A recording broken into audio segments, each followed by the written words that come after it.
We're going to live with our eldest son and his wife, so you need to leave. I was stunned by Mike's words. As if to add insult to injury, even Lisa began to berate me. Yeah, right. Get out because you're in the way. You freaking freeloader. I was left speechless. What's with these people? Don't they know their place? They better watch out. That's all I could think of in the moment. Oh, I get it. My feelings were one-sided. Mike doesn't care about me at all. That's why he can say such things to me without flinching. Why did I even put up with this? I should have just divorced him without a second thought. Then I wouldn't have had to feel this miserable. Oh, I can't take it anymore. By any means necessary, I'll make sure they understand where I stand. With that resolve, I found myself letting out a forced laugh. My name is Jennifer Wilson. I'm a 52-year-old working as a full-time employee at a certain food manufacturing company. Being a full-timer at this age, some people mistakenly think I'm single. But I'm not. I married Mike in my 20s and soon after, we had our son, Daniel. Now, Daniel is all grown up and even married. So now, it's just Mike, his mother Martha, and me living happily together. But that's not to say we don't have our issues. Martha is old and her legs aren't what they used to be. I often find myself having to help her. But Mike just turns a blind eye. She's your mother, isn't she? Don't you think you should help her out? When I asked him this, Mike just looked the other way. I wish he'd care more about his family. I've been feeling this way more and more recently. Mike is a graphic designer.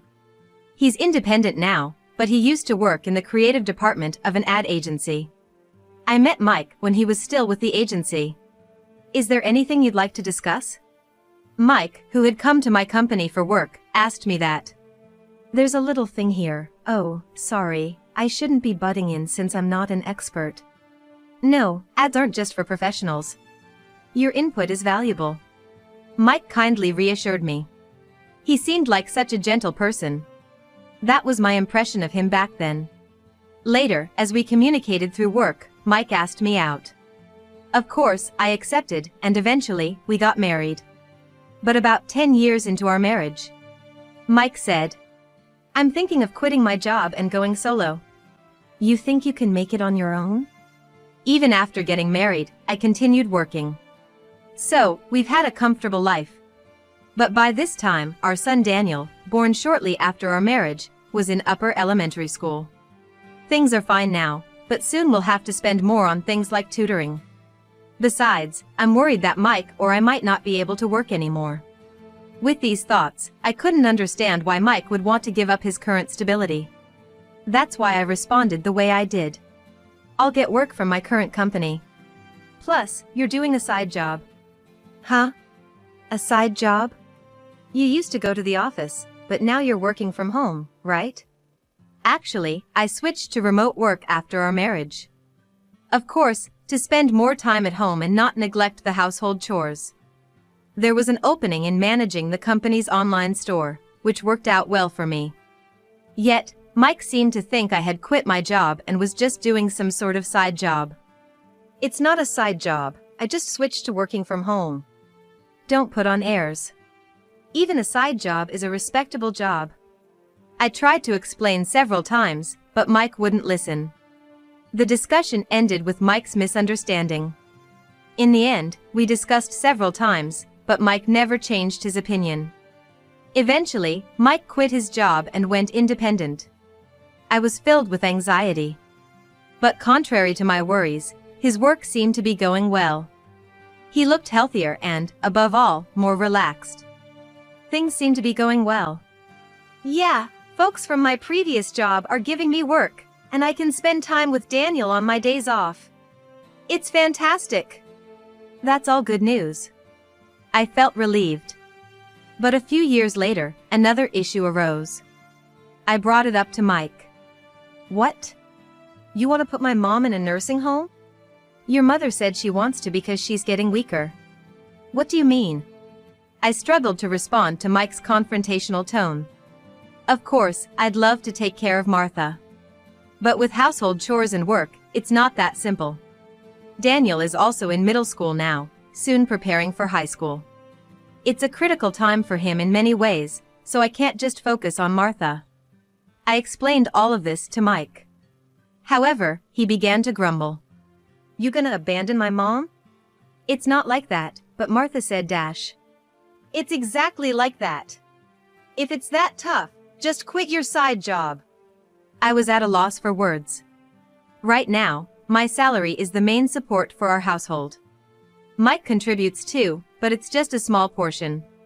So, if I quit, we won't be able to sustain our lives. However, telling this truth to Mike seemed impossible. His pride is too high. If he knew I earned more, he'd probably sulk or maybe even leave. Then, I wouldn't be able to support Daniel and Martha by myself. That's why I couldn't say anything. Ultimately, our discussion ended without a resolution. On another note, even if we didn't put Martha in a care facility, it didn't mean more workload for me. Yes, Martha's getting weaker. Yet, she can manage most things on her own, and I seldom need to assist her. She can even cook if she's sitting. Having Martha at home to help with the chores was actually more convenient for me. Time flew, and soon Daniel went to college. And left the house. My load lightened, and gradually, I had more time to spend with Martha. Then, one weekend, Martha asked me to go shopping with her. So, I asked Mike to drive. Hey, can you drive me? I'm gonna go shopping with Martha. Sorry, I've got work today. Looking over, Mike was wearing a suit. But something seemed off. Hey, what's up with that suit? Oh, I bought it. It was a bit pricey, but I figured I'm a CEO now and should dress the part. Mike responded like that. I understood where he was coming from. But Mike started his company a long time ago. It feels a bit out of the blue now. I recalled an article I read online once that said a sudden change in clothing might indicate someone's having an affair. But I had no proof. Reluctantly, I saw Mike off.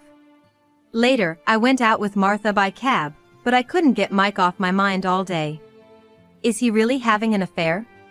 Since then, I started doubting Mike. I thought I'd confront Mike whenever I had a chance. I spent my days thinking about it. But Mike was very careful. Time just keeps on ticking by. Soon, Daniel informed us that he got a job and eventually shared news about his marriage. But I still couldn't find any proof of Mike's affair. I couldn't find any evidence of his affair, but with Daniel getting married, maybe it's okay to just get a normal divorce. I began to think that way. One night, Martha went to the bathroom and hurt her foot. Thankfully, it wasn't severe. But she was shocked and said, I think I should move to a care facility. And I have a favor to ask. The situation was entirely different than before. If I divorced, Martha might be left to fend for herself. Thinking this, I couldn't deny Martha's request. So, I obliged. This was about 6 months ago. Since then, I visit Martha every weekend. I can't seem to divorce because I'm too worried about Martha. I murmured on my way home. I'm back. Hey, Mom, welcome back. It was Daniel. Next to him was his wife, Lisa. We've been waiting for you, Martha. Why were Daniel and Lisa here? I was puzzled and asked Daniel. Daniel? Why are you here at home? Well, just when Daniel was about to answer, Mike appeared from behind him. He said, You've been so indifferent. I thought of divorcing you, that's why I called them here. What do you mean? It's about my mom. You've abandoned your duties as a wife. Mike shouted. I was taken aback. I tried to help Martha, but before I could finish, Mike cut me off. Don't make excuses. From today, I'm gonna live with my eldest son and his wife. You should leave. I was stunned at Mike's words. To make things worse, Lisa began to scold me. That's right, just leave. You're such a leech. I was speechless. In my mind, I thought, They should know their place. Better brace yourself. In the spur of the moment, those were the only words that came to mind. So, all this while, my feelings were one-sided. Mike never really cared for me. That's why he could say all this without hesitating. Why did I put up with all of this? I should have just divorced without giving it a second thought. I wouldn't have felt this miserable. Oh man, I'm done for. No matter what, I have to make my position clear. The moment I made up my mind, a sarcastic laugh escaped my lips. Fine, I'll leave, I said as I walked past the three of them. I headed straight to my room. All I needed were some clothes and my work laptop. I also grabbed my bank book and a few valuables. I stuffed them into a travel bag. Are you really gonna divorce? Yeah, of course. I swiftly grabbed my bag. Then, after a moment of thought, I said to Mike, You know, I'll divorce you amicably for $10,000. If you don't want that, I can get a lawyer and make it messy.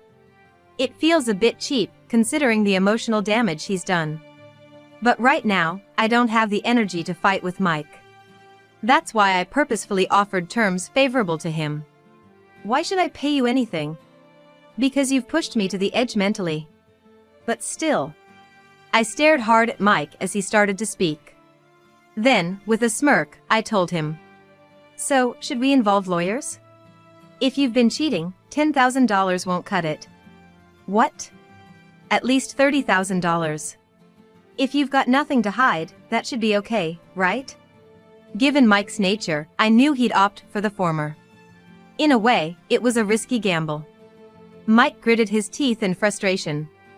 Seeing his reaction, I became certain. He definitely cheated. But I couldn't gather any evidence. So, I had to pretend I had some just to corner Mike even a little. What will it be? If we get lawyers, I'll also claim damages for emotional distress inflicted on your lover, okay? Well, I really don't want to upset Martha, your mother. So, I don't want any complications. Hearing my words, Mike looked dejected. Then, begrudgingly, he replied, Fine. I'll pay the $10,000 by the end of this week. All right. I'll come by this weekend and we can discuss the divorce. I smiled and walked past Mike. Then, I left the house. I headed to a nearby cafe and started looking for an apartment I could move into immediately. After some searching, all I could find were weekly rentals. This will do for now. I reluctantly signed a lease for a weekly apartment and decided to stay there for the time being. And on the weekend, I headed to Mike's family home where he lives. When I rang the doorbell, Lisa poked her head out. Hey, what brings you here? I came to get some of my stuff. Plus, there's the matter of the divorce and some other things. Oh, is that so? Lisa snorted dismissively. I couldn't help but wonder, why did Daniel ever marry a girl like this? I just couldn't help but wonder.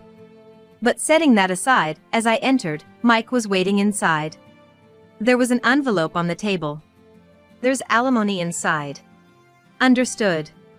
Inside the envelope, there were stacks amounting to $10,000.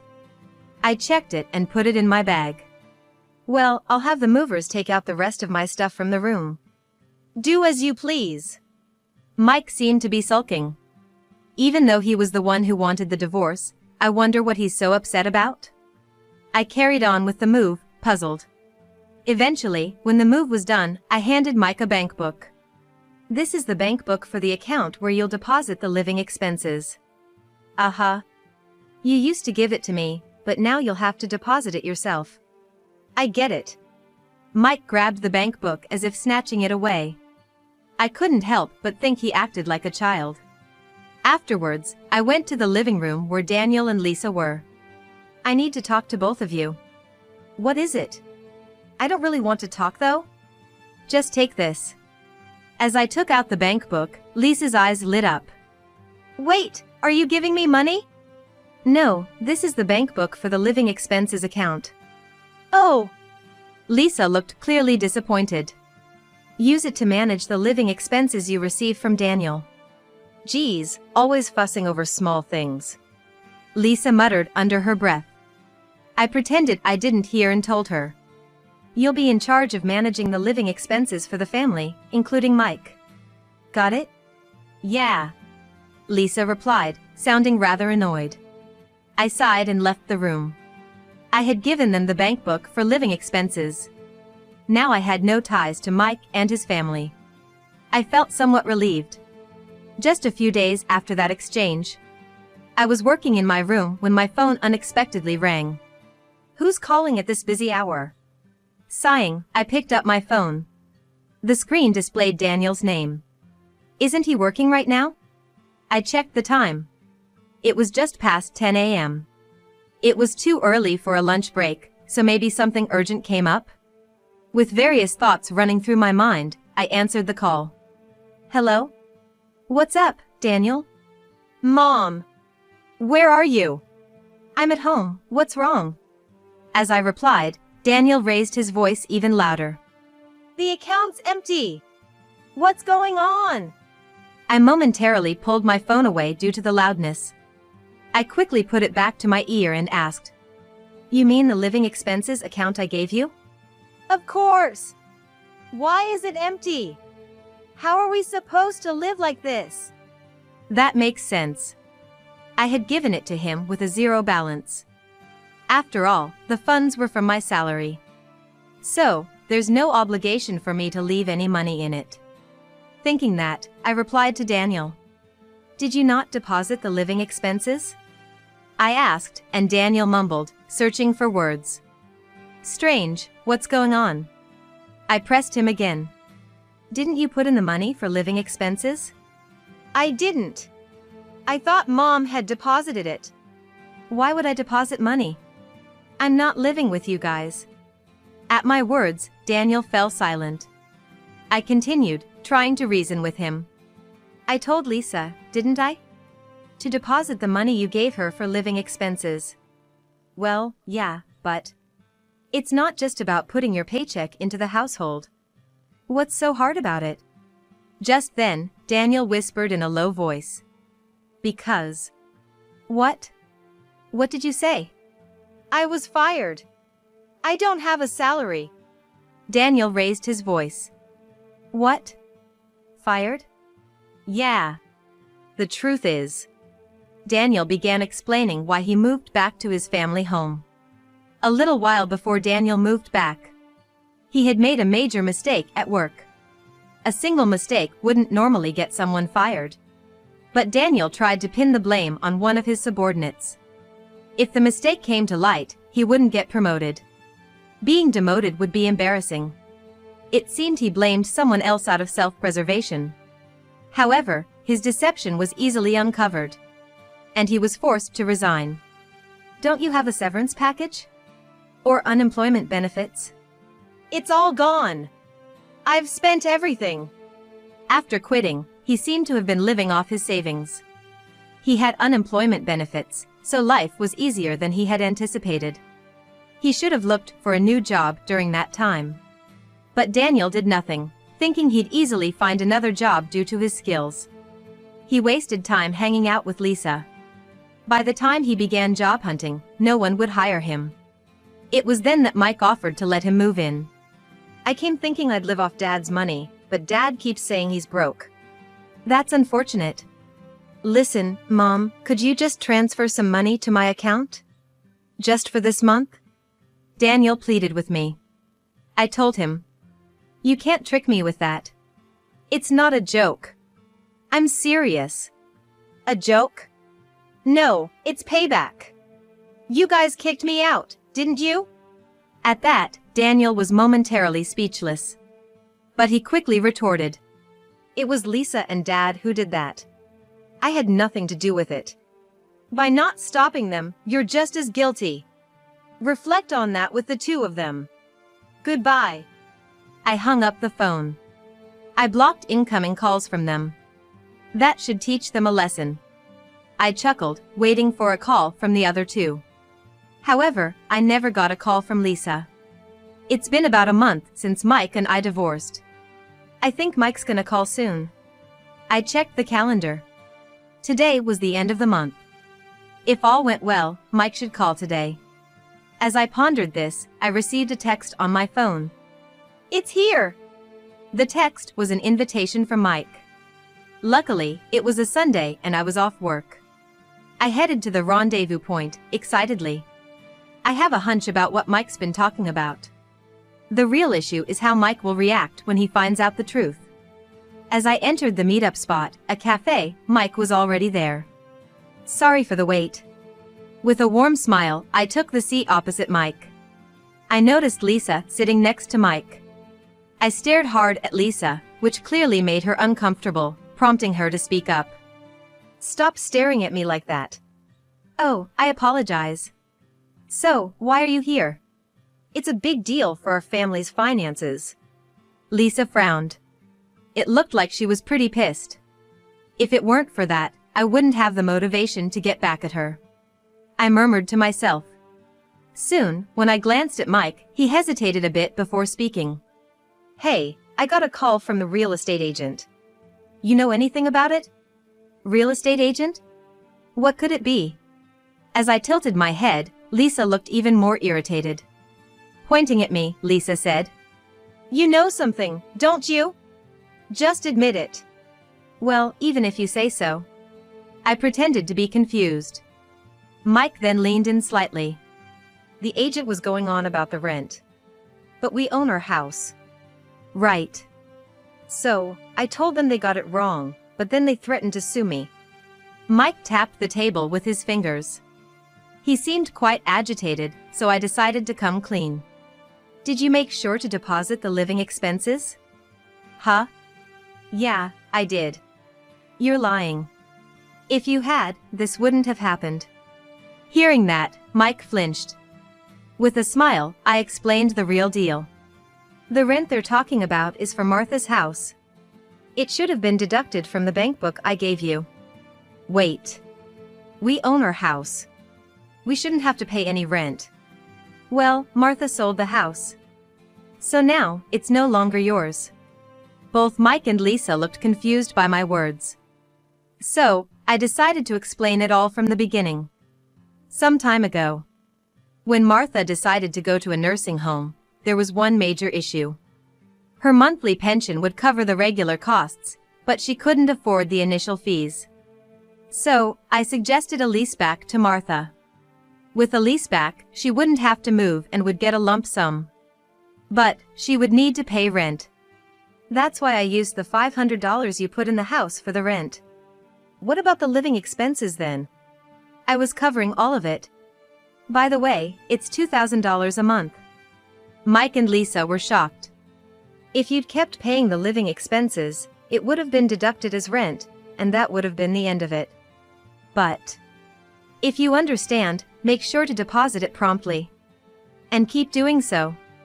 Seeing me smile, Mike started to panic. Something seemed off, and eventually, Mike confessed. Actually, my company went under. What? Why? Well, the thing is. Mike struggled to find his words. Then, Lisa, looking quite angry, pointed at Mike. It's because he cheated and was splurging on another woman. That's why the company went bankrupt. According to Lisa, Mike was using company funds to lavish gifts on his mistress. This eventually led to the company's bankruptcy. But he couldn't admit this to me. So, they hoped Daniel's income would help and called Daniel and his wife to stay at their family home. It's all your fault. It's not like that. I didn't. What do you mean it's Jennifer's fault? Stop blaming others. Both you and your son. Lisa's anger exploded. Eventually, they started arguing, so I quietly left the cafe. After that, both Mike and Daniel looked for new jobs. But it wasn't easy. As the deadline to pay the rent approached, they had no choice but to work part-time at a convenience store.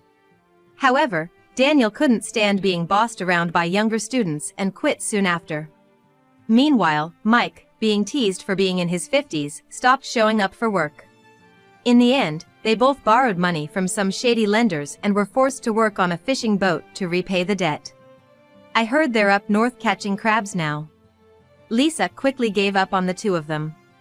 She left the house and initially returned to her parents' home.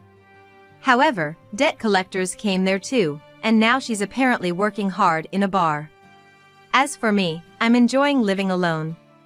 I visit Martha from time to time and lead a fulfilling life. Martha often asks if I'm going to remarry, but I'm not in the mood right now. However, there's one staff member at the nursing home that has caught my eye. Martha seems to have noticed this, but I hope she just observes for a little while longer.